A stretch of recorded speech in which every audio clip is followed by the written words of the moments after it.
Good evening to our brothers and sisters in Christ who are watching this program brought to you by Negros Island House of Prayer. Tonight is our Tuesday teaching, and as we are doing a series the last few weeks on the courts of heaven, tonight we are going to introduce to you very basic, basic. I will not use the word requirement, but at least a basic things that Yahuwah expects of us who wants to go up to the heavenly courts. Before we start, let's pray. Heavenly Father, we just give you thanks and praise tonight for allowing us to be here. We ask for your special grace and favor upon all those watching this program of Negros Island House of Prayer. We pray, Lord, that you are with them. We pray that your presence will be in their homes. We pray that they are all in good health during this time. We come to you eagerly, Heavenly Father. We are in expectation that one day we too will go up to the courts of heaven. We know that this series of lessons may not be easy for most of us, but we persevere knowing that one day, with your wisdom, with your grace, and with your favor, we will enter the courts of heaven. So tonight, we can only give you all our praise, all our worship, and all our honor. To you be the glory. And most of all, let your word speak to each one of us tonight. In the name of Yahushua HaMashiach, we pray. Amen. So tonight, this is a very essential, basic teaching on the lifestyle of those who want to desire to enter the courts of heaven. Many of you have sent feedback in our Facebook, NIHAP Facebook page. And we know it is not an easy series of teachings, but by the grace of God, as we slowly just go over the lessons and with the revelation of the Holy Spirit, I am sure you will understand them. So tonight we are going to understand the lifestyle, or the attitudes taken from the Word of God for those who really desire to enter the courts of heaven. And before we go down to the requirements or basic lifestyle, I took the opportunity to show in the Word of God or in the Torah the classic example of the life of Job. And we're going to take it in the first chapter of Job, chapter 1, verses 8 to 10. Then the Lord said to Satan, "Have you considered my servant Job, that there is none like him on the earth, a blameless and upright man, one who fears God and shuns evil?" So Satan answered the Lord and said, "Does Job fear God for nothing? Have you not made a hedge around him, around his household, and around all that he has on every side? You have blessed the work of his hands, and his possessions have increased in the land. Let us take up the word hedge. This is in the courts of heaven, it is not hedge, it is called a restraining order or a protection of Yahuwah for a certain person. And if we go by the example of the life of Job, Satan said that there was a hedge or a divine restraining order around Job. So what is the word hedge? The word hedge is the Hebrew suk. The Hebrew word suk, meaning to shut in for protection or restraint. Remember, Satan was complaining that Job only served Yahuwah because he was blessed. But the blessing of Yahuwah for Job was because of this restraining, or you want to call it protective order in the spiritual realm that does not allow Satan to touch Job. And this is the kind of hedge, this is the kind of restraining order we can only get from the courts of heaven. So, my brothers and sisters, I encourage you, as Attorney Kanya has been encouraging you in the last few weeks on the different lessons on the courts of heaven, that we truly encourage each one. This is not difficult, only because this is something new for many of us. This is something we have only heard now, so we think, oh, that's another difficult thing that Nihap is teaching. No, no, we were not teaching only this. Many of our brethren in other parts of the world has been also teaching on the courts of heaven. In fact, we are acknowledging and thankful for the many books, the many videos that we have about the courts of heaven, and we owe it to the different authors who have been a great help here to set up this lesson on the courts of heaven. So we go back to Job. We go back to Job. All of us, when we walk before Yahuwah from the courts, we enter the courts, Yahuwah can set up a hedge or a restraining and protective order in place for us, meaning the enemy cannot touch us. The enemy cannot attack us. And that is what happened to Job in his life. So Satan was questioning Yahuwah in the courts of heaven. Job only loves you, Job only likes you, Job only serves you because you are blessing him. But the reality is that blessing is the hedge, or what we call the restraining order. So, what has Job done in his life that allowed the Lord Yahuwah to order this? And look at the description of Yahuwah to Satan about Job. The Lord said to Satan, "Have you thought about my servant Job? For there is no one like him on the earth. He is without blame, a man who is right and good. He honors God with fear and turns away from sin." This verse alone shows what kind of a man Job is.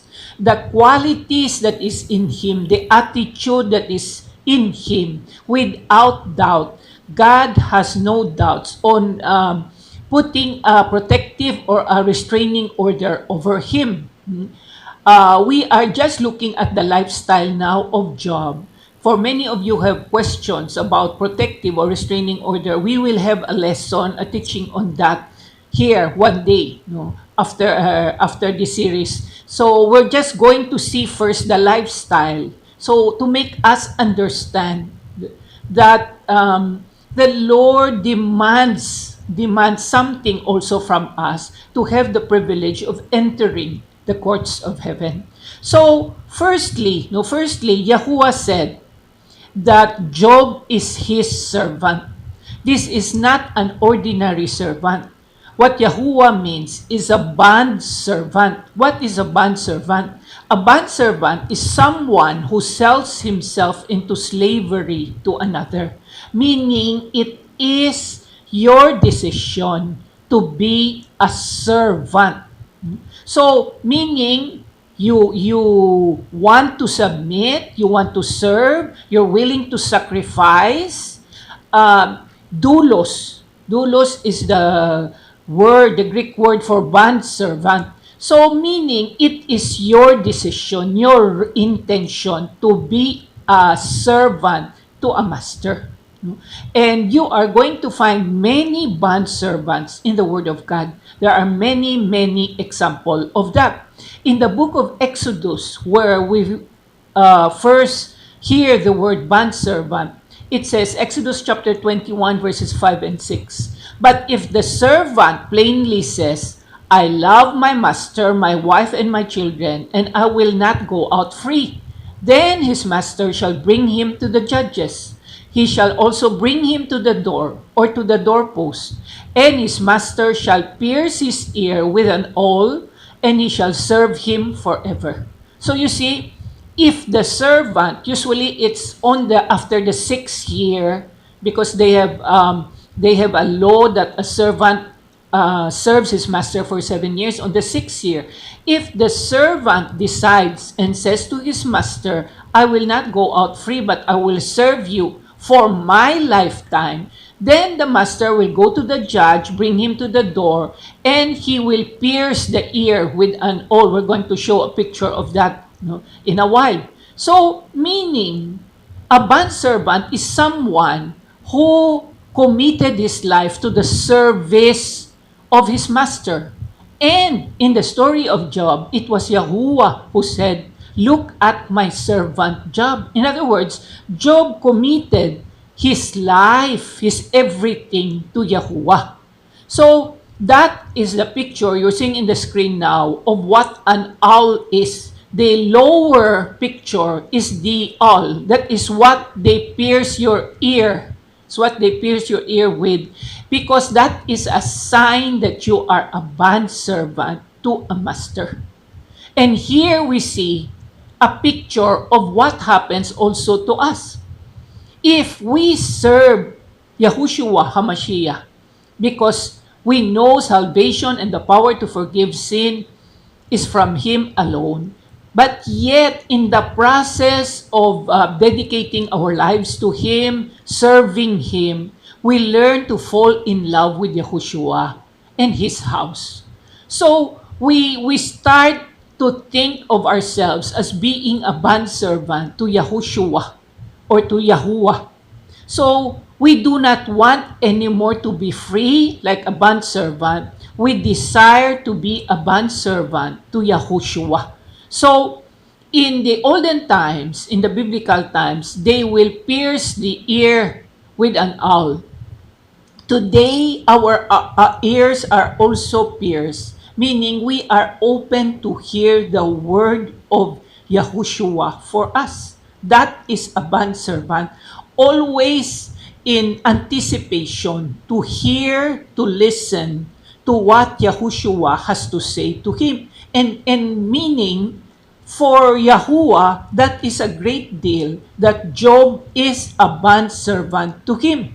So, the mark of a bondservant is that we have ears to hear and a heart to obey.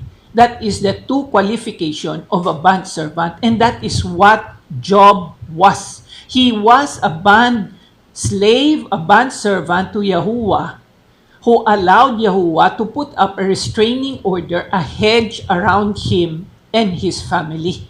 And as you see, because he was a bondservant, it was easy for Yahuwah to put up a restraining order on his life.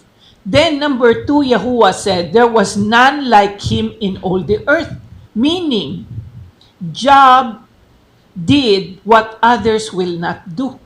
His commitment was above and beyond the norm, the usual things to do of the day. Meaning, if we put that into our world today, there was none like him in all the earth. Job was willing to go beyond what was asked by Yahuwah of him. It was upon him that he will be willing to do anything for Yahuwah. That is his commitment.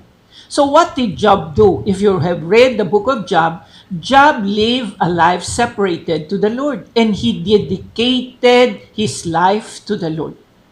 All the purposes of God, of Yahuwah for him, he embraced it.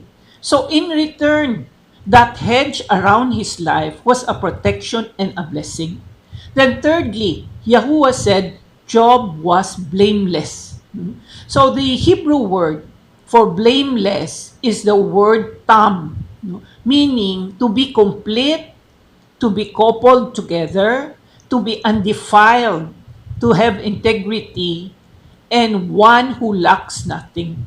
So when Yahuwah said Job was blameless, we are not using the word blameless as we are using this in the modern times, in our world today. When we say blameless, that there's nothing to question about you. But here in the Hebrew, the word blameless means complete. So in other words, Job was walking and he had an intimate relationship with Yahuwah.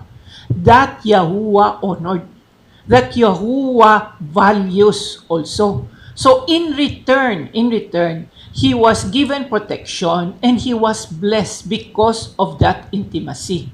And may I remind you that one of the most important thing to have if you really desire to enter the courts of heaven is to have intimacy with the Lord. I am not talking alone of having an intimate relationship, but mean really in the fullest meaning of the word intimacy with Yahuwah. Meaning you are willing to spend time with Yahuwah. You are willing to worship Him. You are willing to read the Torah. You are willing to just sit with Him for hours. That is the word blameless. That is what is meant by the word blameless. So, all of us are called to walk not only in intimacy, but also in union and closeness with Yahuwah. So, especially now that most of us are coped at home, may I invite you to spend more time in intimacy, in fellowship, and communion, which are essential things for us to go up to the courts of heaven. Many people desire to go up to the courts of heaven, but they were not willing to invest time for intimacy and fellowship with Yahuwah. If we want to be near to God, if we want to be near to Yahuwah, we have to develop intimacy and closeness with Him. It is, I think, like a husband and wife in the real sense of the word.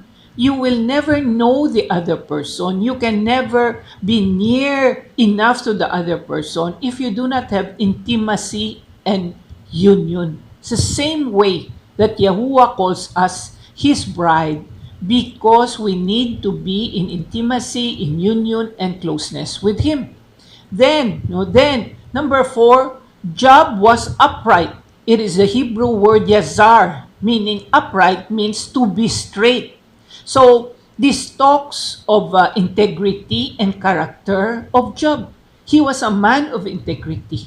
His character was beyond anything because he was straight. No? Sometimes in this world that we live in, when you identify a person is straight, it seems to connote not only positive but also negative qualities on a person. But in the Hebrew, when you say one is straight, one is upright, means one is spotless in the dealings of their life. No corruption. No corruption. Nothing can be said that will taint the name of that person. So Job was upright. He was straight, meaning he had no compromises in his life. May I remind you that the little compromises that we make, that we allow in our lives, can be an open door for the enemy to come in our life. No? Sometimes they are just little foxes, as the Bible says in the Song of Songs. They are little compromise that we make. Oh, it's okay to do this anyway. Yahuwah understands. If we always compromise, we allow an open door for the enemy to come in our lives. That's why we need to be very careful in our walk with Yahuwah, that there is no compromises in our lives. I know it is not easy, but this is how the standard of Yahuwah is for us to enter the courts of heaven. The number 5, Job feared Yahuwah, or what we call the fear of the Lord. In Psalm 45, it says, "Your throne, O God, is forever and ever. A scepter of righteousness is the scepter of your kingdom.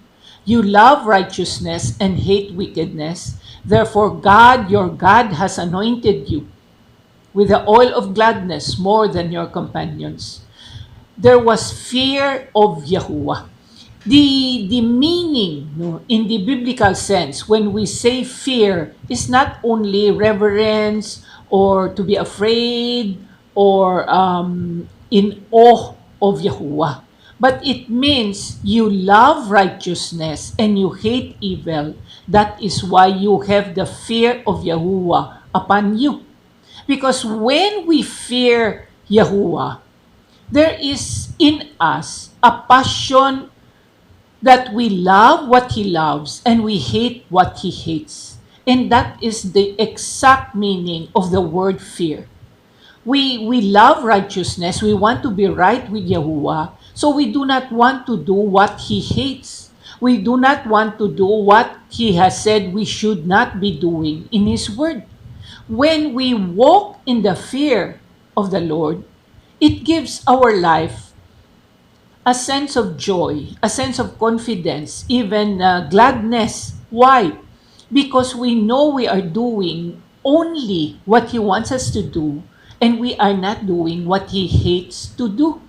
And we see here that Yahuwah honored this fear that Job had for Him. And because of that, He gave a hedge or a restraining order around Job. And the last one, Job shunned evil. The word shun evil, the Hebrew meaning of that is we turn off, meaning Job turned off or he stayed away from any temptation of evil that will lead him astray or far from Yahuwah. So he said simply no to temptation, so that temptation will not have an influence over his life. And that is exactly what Yahuwah demands of us today, that we will learn to say no to the many temptations in this world. It is just simply saying no. If we have made up our mind to say no, it is easy already because we are used to it. In Colossians chapter 3 verse 2, it says, "Set your mind on things above, not on things on the earth." So it's learning to say no to temptation. And when you say no, you don't leave it like that, but you occupy your mind with the Lord.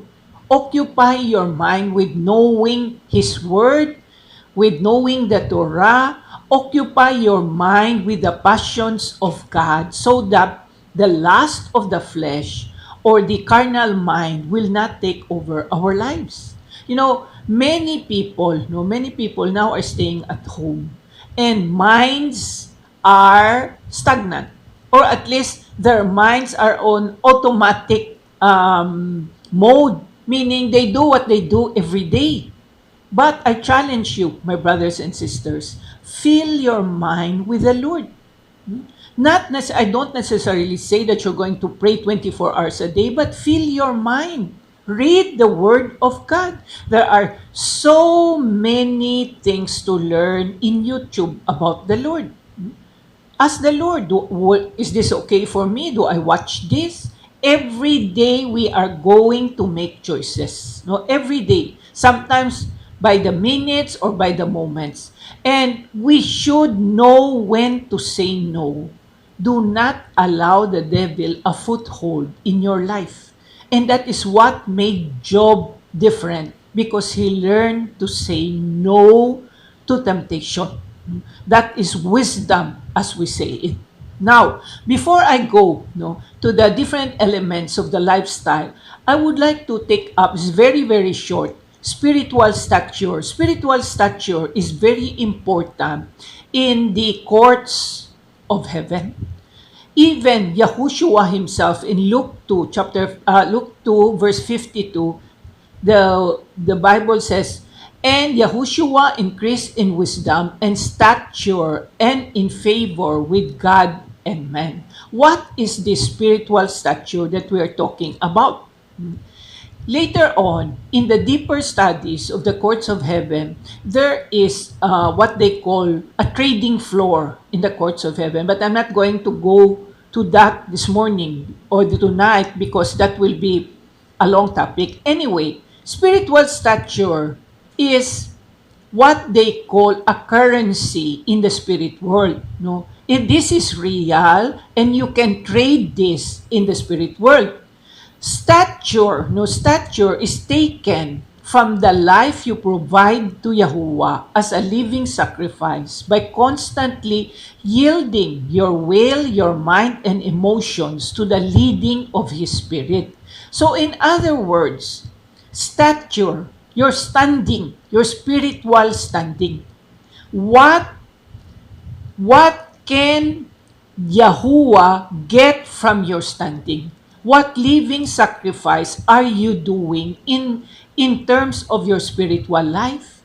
Why? Why is this important? Because stature is important to operate effectively in the courts of heaven. Some people will say, but I have the anointing. No? And really, there are many people who are anointed teachers, anointed worshipers, anointed evangelists. They have such an anointing in their lives. But anointing is an empowerment given by the Holy Spirit to man. No? While stature is different. Stature is your standing. Anointing is from the Holy Spirit. Stature is from Yahuwah and man. Both are Yahuwah and man. If we grow in spiritual stature, then we gain favor with Yahuwah and man. So stature means your legal standing with Yahuwah and man. It is not how they look at you, but it is more what is in you.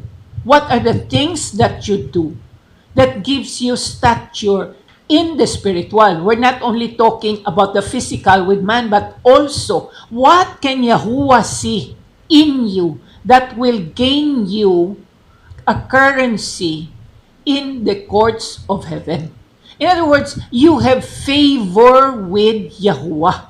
He will give you the grace to summon your presence and give you judicial power to rule on your behalf. It's in the courts of heaven. It's like a standing. No?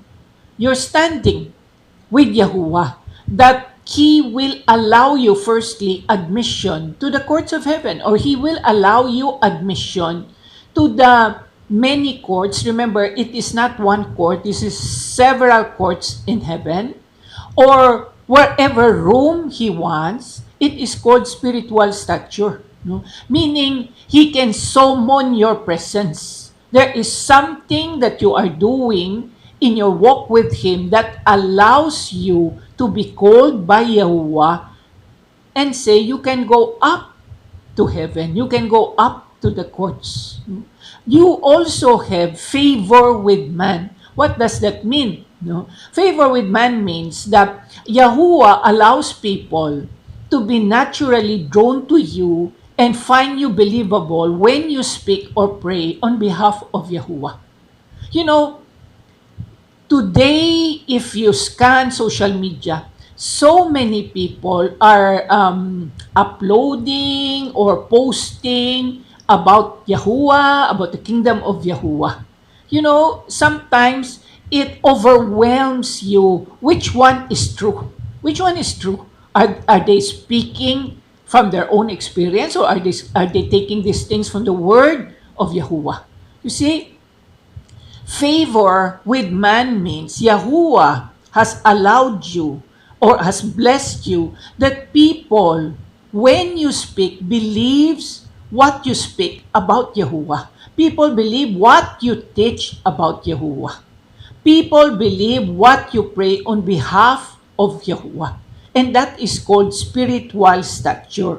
Why do I take it up here? Because this is an important, very, very important thing when we go up to the courts of heaven. We have to know our stature. Where are you in your stand? In Matthew 17, verses 19 to 20, it says, the disciples came to Jesus privately and said, why could we not cast it out? Jesus said to them, because of your unbelief. For I say to you, if you have faith as a mustard seed, you will say to this mountain, move from here to there, and it will move, and nothing will be impossible for you. what does this say? No, well, let's talk about spiritual stature. For many people, it is easy to compare themselves with other people. I'd like to take the example. Let's say attorney Kanya has been teaching here, okay, and many people will say, "Oh, I also want what he wants, what he says. I want the stature that he has." But brothers and sisters, the question always is, have you seen the struggles that he had? Have you seen the experiences that he had? What brought him to where he is today? I always say that because we should not be comparing ourselves with our fellow believers. Many of us have experiences that are sad, very hard experiences. We have struggled all our lives, and our spiritual stature has brought us to where we are now because of the struggles in life that we had. If you read books on the lives of famous evangelists, you are going to see that life was not easy for all of them. Even the characters in the Bible. Life, Abraham, David, life was not easy for them. But we cannot compare ourselves with them because we don't know what they have been through. When people come up to me, sometimes my Bible class students would come up and say, "Oh, I want also to be like this, like you." And I always say, "You don't know what I have been through in life. You don't know the persecutions I have been through. I am what I am today because of those past experiences." And this is where spiritual stature is important. Because some people have cultivated these experiences, this spiritual stature, and they have a lifestyle to prove it. So I always say, the Lord in the Bible says, "Go to your prayer closet, and nobody is there except you and Yahuwah or Jesus Christ. Only He sees, only He knows." That is why spiritual stature is because Yahuwah has seen the many experiences, the many things we have done for Him, the many persecutions we have undergone. Not every child of Yahuwah walks in the fear of the Lord. Sometimes people treat Yahuwah as a distant relative. If they have problems, they will come up to Him. If they have experiences in life that are challenging, they will come up to Him. But they do not take His word as a command to be obeyed, but merely a suggestion. So they are free to obey or not. While some people are willing to lay down their life to obey Yahuwah. And that increases their spiritual stature. That is why we need to be very careful with the way they live, with the way we live, because Yahuwah looks at us. He looks at the way we live our lives. He looks at the struggles, the persecutions we have undergone in life. You cannot compare your life to another person. I cannot compare my spiritual stature with others because I don't know what they have been through. You do not know what I have been through also. So let us always check our spiritual stature because that is honored by Yahuwah.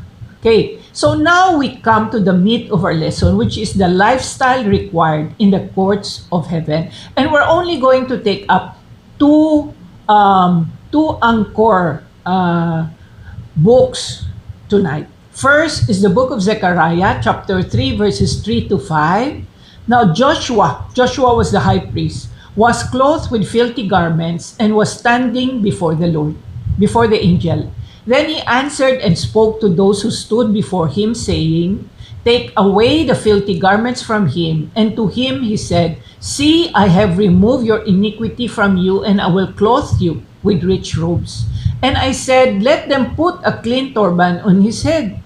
So they put a clean turban on his head, and they put the clothes on him, and the angel of the Lord stood by. Now, From these verses, let us look at the lifestyle that Yahuwah requires for people to go up into the courts of heaven. Firstly, putting on the mind of Yahushua HaMashiach. If you look at verses 3 to 5, the one of the things that the angel asked Joshua is he needs to remove a turban, his turban, and to put a clean turban on his head.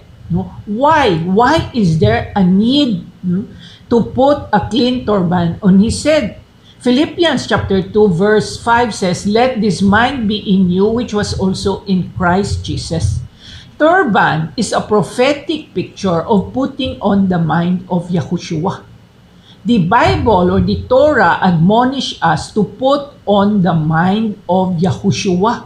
How do we do that? How do we put on the mind of Yahushua?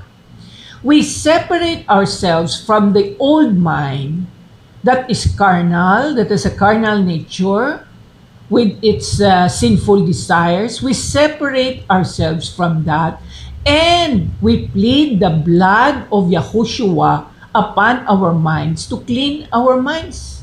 That means, if you look upon the courts of heaven like a regular court here on earth that we have, that means one cannot stand, one cannot be an officer in the courts of heaven with a dirty mind. Isn't it? If your mind is full of carnality, if it is full of sinful desires, then what are you doing in the courts of heaven? How can you plead for the nation or for other people when our minds do not think like the minds of Yahushua? So the question is, are we willing to sanctify our minds so we can be effective in the courts of heaven? So, picture Joshua. He was already a high priest, and yet the angel said, "Let there be a clean turban upon you." So, prophetically, even for us today, we need to change our thinking. We need to cleanse our mind and see, are we thinking like Yahushua? Are we filling our minds with what Yahushua filled his mind? Are we doing what Yahushua did only because his mind was centered on Yahuwah, his Father? So that's the first lifestyle. Check your minds. Check your minds. What is inside your mind? Remember, we have a human nature, and the human nature is unsatiable with sinful desires. Just because we have Yahuwah within us, we already come to Yahuwah, does not mean we don't have any more these sinful desires. We still have this, and we need to separate ourselves from this to take on the mind of Yahushua. Secondly, remember, the angel removed his garments, his clothes, if you want to call it, clothed in righteousness. Why his clothes? He was a high priest. He was a high priest, so definitely his clothes were not dirty. But again, in the prophetic, our clothes represent righteousness or our sin. When the angel said that he had to be dressed in clean clothes, it means the Joshua, the high priest, had to be clothed in righteousness. Remember, our God Yahuwah is a God of righteousness. He will not allow any human being to come before him clothed in sin or retaining unconfessed sin. We can come to Yahuwah, we can come to Yahushua anytime and confess our sin. That is why righteousness is very important if we want to go up to the courts of heaven. Okay, what is righteousness? Because righteousness, if you remember, is a legal term. It's a term that is used in the courts, meaning right standing with a governing authority or judge. You have a right standing with a judge. Okay. But in the biblical sense, righteousness means to be in right standing with God or Yahuwah or with a governing authority. Meaning, if you go up to the courts, you must have righteousness within you. You are in right standing with Yahuwah. There is no unconfessed sin when you face Yahuwah. So let us be sensitive to that, my brothers and sisters. Are we clothed in righteousness? Do we constantly review and look into our standing with Yahuwah? Remember, righteousness is the most important condition of anyone in the courts of heaven. Without righteousness, I'm sorry to say, I don't think we can go up to the courts of heaven. So righteousness is the most important commodity, attitude, lifestyle that we need if we want to be with Yahushua HaMashiach. So what can we do? What can we do? 1 John chapter 1 verse 9 says, if we confess our sins, He is faithful and just to forgive us our sins and to cleanse us from all unrighteousness. So remember this verse every day. Review. Ask the Holy Spirit to check. Am I in right standing with Yahuwah today, tonight? Am I right in the sight of Yahushua HaMashiach? Because He says, if we are led by the Holy Spirit to see our faults, our mistakes, our sins, then He says, if we confess our sins, He is faithful and just to forgive us. We have to be ready every night before we lie down to sleep that we have asked forgiveness for our sins for the day. We are not perfect human beings. And that's all that it takes to restore our righteousness in Yahushua. So Joshua, the high priest, can never be a part of the courts until he was fully clothed or robed in righteousness. That is why the angel had to take off his clothes and put on new clothes, meaning he had to be in right standing with Yahuwah. And to think he was already a high priest. Number 3, walking in the ways of the Spirit. In verses 6 and 7 of Zechariah 3, it says, the angel of the Lord admonished Joshua, saying, thus says the Lord of hosts, if you will walk in my ways, and if you will keep my command, then you shall also judge my house, and likewise have charge of my courts. I will give you places to walk among those who stand here. Wow, no? Listen. The Lord says, if you will walk in my ways, if we obey His commands, we will not only judge His house, but we will also take charge of His courts. He is not talking about an earthly court. He is talking about the courts of heaven. Not only that, He says, I will give you places to walk among these who stand here.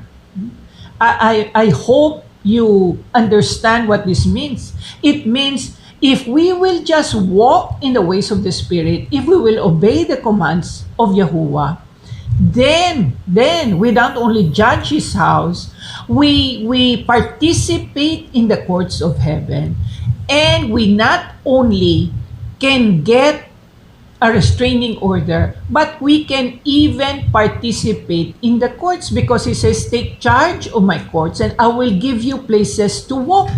So, what are the ways of the Spirit? That's the question.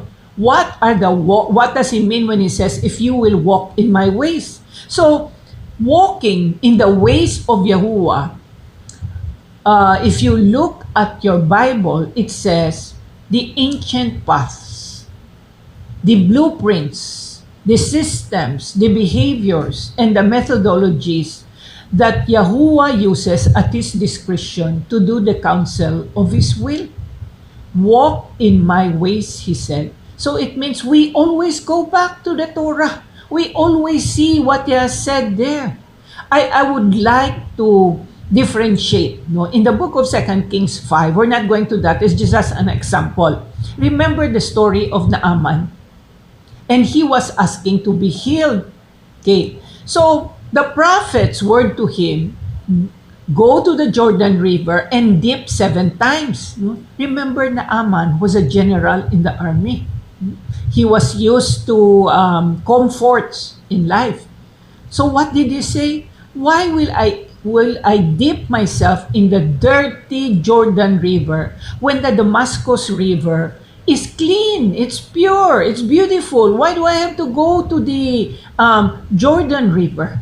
You see, the ways of the Spirit, the ways of God are different from us. If you are into the prophetic and you are practicing the prophetic, and many times the revelation of Yahuwah to you is entirely different from what is your standard, or from what you think is your standard, from what you think is the norm. So do not just say, this is impossible. I'm not going to do this. But this is the ways of Yahuwah. That's why I encourage you to always read your Torah, because you are going to see blueprints, ancient paths. No? Remember, we always teach here on Nihab about the feast of Yahuwah. And these are ancient paths that has never been discarded by Yahuwah. So, walk in my ways, he said, keep my commands, and you will judge. I like what he says, judge my house and have charge of my courts. So, if you look into the Torah, Moses was different from any other person. Why? Moses had a revelation of the ways of the Spirit, while the Israelites only knew what Yahuwah did. Meaning, they see his acts, but they did not understand why. Moses was different. He knew why the Lord wanted to do it, why he acted like this. Joshua, the high priest, was told by the angel, if he was going to participate and be effective in the courts of heaven, he had to be completely dependent on the leading of the Holy Spirit. My brothers and sisters, if there is one important person in heaven, it is the Holy Spirit. We will need the Holy Spirit, because if we participate in the courts, we need Him to help us understand. We are not going to understand it with our human mind. So, the angel was telling Joshua, if you want to be effective, you have to be completely dependent on the leading of the Holy Spirit. So, you want to be in the courts of heaven, you need not just to be dependent on the Holy Spirit, but a high level of depending on the leading of the Holy Spirit. As I said earlier, many times, where and what and how and why the Holy Spirit will lead you will seem contrary to the normal world that we live in. If you have not cultivated a relationship with the Holy Spirit, I ask you tonight to call upon the Holy Spirit. You cannot practice the prophetic without the Holy Spirit. Remember this, without the Holy Spirit, you will not have access to the spirit world or to the spirit realm. It is the Holy Spirit who manifests the reality of the courts of heaven, and we're going to need Him. So, lifestyle, high level of dependency on the Holy Spirit, because the courts of heaven do not operate outside of the guidance of the Holy Spirit. Look at John 16, it says, and when He has come, He will convict the world of sin and of righteousness, of judgment. Of sin, because they do not believe in me. Of righteousness, because I go to my Father and you see me no more. Of judgment, because the ruler of this world is judged. Look at the terminology that John uses. in chapter 16. No? Judgment, righteousness, these are legal terms. So, meaning, only a court of law can convict, can pass judgment, or acquit anybody. And Yahushua is showing us in these verses that the Holy Spirit is very, very important if we want to go up to the courts. We have to be fully yielded, fully committed, fully submitted to the leading of the Holy Spirit. Remember that. You know, even here on earth, we need the leading of the Holy Spirit. The many questions, and I am reminded of the assignment, especially for NIHAP squad, group squad leaders. We always ask you, to do the reporting every week. And if you remember, since the start of the teachings here on the courts of heaven, the number one question that we have always asked is, what is Yahuwah saying to you, to your group, about COVID? And you will never get the answer unless you are fully submitted to the Holy Spirit. Because it is only Him who will interpret the answer of Yahuwah. No other person, no other wisdom, no other knowledge will do it for you. Okay? So number 4, the covenant of total obedience. In verse 7, we're still at verse 7. He says, if you will keep my command, you walk in my ways and you will keep my command. If you will keep my command, talks about the importance of obedience. Are we obedient to Yahuwah? Are we obedient to the voice of the Holy Spirit? Remember this, there is only Yahushua who was in total obedience to Yahuwah. He is what he is in heaven right now because of his total obedience to Yahuwah. And that is what is asked of each one of us. You want to go up to the courts? Are you obedient? Do you keep the commands and obey the commands of Yahuwah? Remember this, if you want to operate in the courts, if you want a restraining order, a hedge of protection in your life, you are asking a request from the courts of heaven, the number one thing that is needed there is obedience. If we are not obedient to the voice of Yahushua, if we are not obedient to the protocol of the courts, we have no reason to go up. Remember, if you go to an earthly court, you go to the hall of justice here in our city, you cannot just enter there. They will ask you, what is your business here? So what more in the courts of heaven? We cannot just go up. We cannot just present our case before the courts in a spirit of disobedience. Remember this, disobedience is a byproduct of the kingdom of darkness. A disobedient person is under the dominion of Satan. Why? Because that is his weapon. He will use disobedience to Yahuwah as a legal weapon to resist our petition before the courts of heaven. Remember this, if you are disobedient to the commands of Yahuwah, Satan is in the courts of heaven. He will use that as an attack against you. You may not remember being disobedient, but remember this, Satan never forgets our disobedience. If we have been disobedient and we have not asked forgiveness for that disobedience, our legal standing and jurisdiction before the courts of heaven is already compromised. That is why before we enter the courts of heaven, repentance should be upon us at all times. Repentance is a tool before the courts. We can never do enough repentance. In the courts, when Satan presents his case against you, you do not defend yourself by speaking against Satan. You repent and admit. Because that's how the protocol of the courts of heaven is. You repent, you repent, you repent. So that your own hedge of protection, your own restraining order may be approved by Yahuwah. Okay, number 5, we lay our life down as a living sacrifice.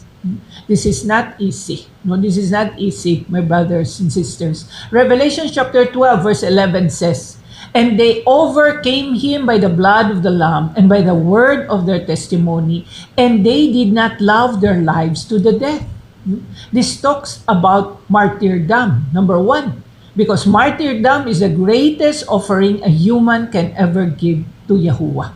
Some are called to real martyrdom. But there is another thing else when we're talking about laying our life down as a living sacrifice. One is the importance of altars as places of sacrifice and worship, which you are going to find in the Bible. Here, in our country, Philippines, we are familiar with altars. Not just altars in churches, in homes, but remember this, if you are into spiritual warfare, you know that the enemy, witchcraft, is into altars also. So, if you look at the Bible, Yahuwah is a God who loves to visit people at altars. Abraham, Isaac, Moses, King David, most of the people of Yahuwah in the Bible all built altars. The question is tonight, where is your altar? Because Yahuwah visits altars, personal altars. The glory of Yahuwah, if you look at the Bible, visited the nation of Israel because of the altars. What is so important about the altar? Many of you will say, but altars belong to churches only. No, we are asked to have our personal altar. What is a personal altar? The place where you pray daily to Yahuwah. It is the place, as it says, where you do your living sacrifice. Because altars represent man laying down his life willingly as a living sacrifice before the Lord. So, look at this. This is an example of the altar of Abraham. Nothing fancy. No? You will say, but it's only stones and fire. Exactly, but that is the regular place where he is in intimacy with Yahuwah. The other one, which is very surprising, is the altar of King David. And archaeologists today in Israel found this altar of King David. It is in the city of David. If you go to Jerusalem, across the old city, it is still there. The altar of David, a testimony that King David had an altar. And why are altars important? Because of our living sacrifices. Romans 12 says, I plead with you to give your bodies to God. Let them be a living sacrifice, holy, the kind He can accept. When you think of what God has done for you, is this too much to ask? Do not copy the behavior and customs of this world, but be a new and different person with a fresh newness in all you do and think. Then you will learn from your own experience how God's ways will really satisfy you. We are called to have our own altars because that is where we do our living sacrifices. Okay, lastly, we are on the ending part. Walking in humility. If there is anything that Yahuwah treasures from us, it is humility. You know, this is one of the commodity that is very hard today. Social media, the world asked of us to boost up ourselves, to be proud. But if there is anything that Yahuwah loves in us, it is humility. The book of Ezekiel, chapter 28, verse 17 says, "Your heart was filled with pride because of all your beauty. You corrupted your wisdom for the sake of your splendor. Therefore I have cast you down to the ground and exposed you, helpless before the curious gaze of kings." Ezekiel was talking about Lucifer, and how pride corrupted Lucifer. Remember, Lucifer was very beautiful, and um, in a different way of wisdom that Lucifer had, he uses his immense beauty as his currency in the courts of heaven. Instead of, remember at the start we were talking about trading currency, our spiritual stature. No? Instead of trading in humility, Lucifer introduced a wrong trading platform in the courts, and that is his pride. The book of Job says, "He beholds every high thing. He is king over all the children of pride." This talks about Lucifer. This talks about the demons. He is king over all the children of pride. And my brothers and sisters, I ask of you, if there is any pride in you, if there is any unforgiveness in you, if there is any offense, you were offended or you offended anybody, please come to the Lord and ask forgiveness. Do not allow your pride to take over your relationship with the Lord. Walk in humility. We must remember that the more Yahuwah uses us in the courts of heaven, the more humility we will need to walk in. This is not a status symbol. Going up to the courts of heaven is not a status symbol.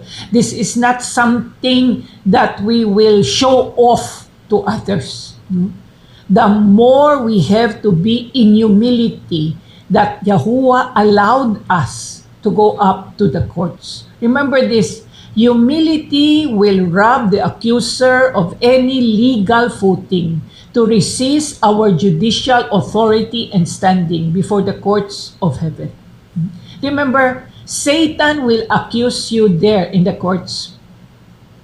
And I said earlier, if we will just accept and repent and ask forgiveness, humility comes to us.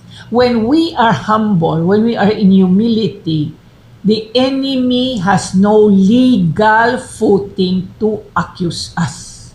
James chapter 4 verse 6 says, God goes against the willful proud. God gives grace to the willing humble. So, walking in pride is the easiest way to lose your legal standing to come up to the courts of heaven. That is why the Holy Spirit requires humility in all humans. No exemption. No exemption for all of us. So we end with this verse in Revelations. To him who overcomes, I will give the right to sit with me on my throne, just as I overcame and sat down with my Father on his throne. So brothers and sisters, it's not so hard after all. If there is any area in the lifestyle, in the teaching that we took up tonight, if there is any area you feel, or you have asked the Holy Spirit, you feel is lacking upon your life, I ask you to come in prayer, in humility, and ask forgiveness, check your lifestyle, correct it, and walk in the ways and obey the commands of the Holy Spirit. Let's pray. Father, we thank you for your word tonight. Thank you for speaking to us. Thank you for teaching us what lifestyle we have to embrace as we desire to go up to the courts of heaven. We thank you that you again and again stress humility to be upon us. In this world that we live, where being proud is an asset, thank you for reminding us that you honor humility and you love humility.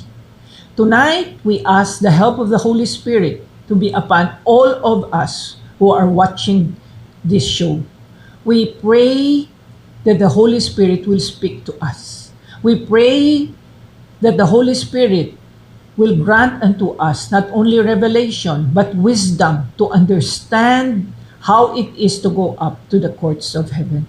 And most of all, we ask for the grace and the favor of Yahuwah to be upon each one of us, that we be granted access to the courts of heaven. This is our prayer tonight. In the name of Yahushua HaMashiach we pray. Amen. Amen.